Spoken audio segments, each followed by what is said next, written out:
কারণ যখন হেডলাইন হয় তখন লেখা থাকে কক্সবাজার সমুদ্র সৈকতে 3 জন নিখোঁজ, দিন শেষে লেখা থাকে কক্সবাজার। দেশে বিদেশে প্রবাসে আমার যে ভাইটা কক্সবাজার থেকে এখানে বসবাস করে তাকে প্রশ্নের সম্মুখীন হতে হয়, তাকে মানুষ প্রশ্ন করে, বন্ধুরা বলে, রাজনৈতিক সহযোদ্ধারা বলে এটা আপনাদের কেমন শহর।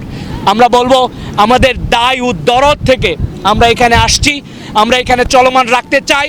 আর এখানে যারা ব্যবসা করেন আপনারা বলবো আপনারা ব্যবসার পলিসি কিছু বুঝেন কিনা জানি না।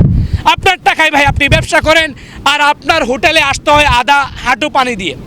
এটা কেমন? আপনারা এটা নিয়ে কেন কথা বলছেন না? আপনারা কেন মানববন্ধন করছেন না? আর আপনারা শুধু আইসা টাকা কামাইয়া ব্ল্যাক মানি নিয়ে আইসা টাকা কামাইয়া চলে যাবেন, এই দিন শেষ। আপনারা এই দিন বন্ধ করুন। আপনারা এখানে এসে ব্যবসা করবেন, এখানকার সিএসআর, এখানকার সামাজিক যে উন্নয়ন কর্মকাণ্ড আপনাদের সেখানে অংশগ্রহণ করতে হবে।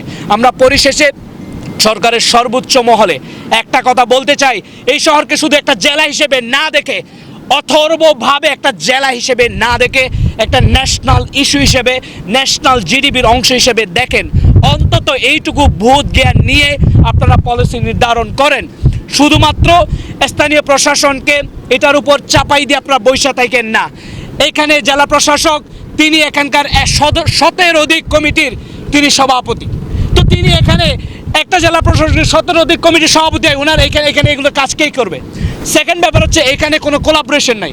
ট্যুরিস্ট পুলিশের সাথে, ডিসি অফিসের সাথে আর 3টা জায়গার সাথে কোনো কোলাবোরেশন নাই। কোলাবোরেশন শুধুমাত্র মাসরিক সাপ্তাহিক একটা মিটিং ছাড়া আর কোনো কোলাবোরেশন দেখা যায় না।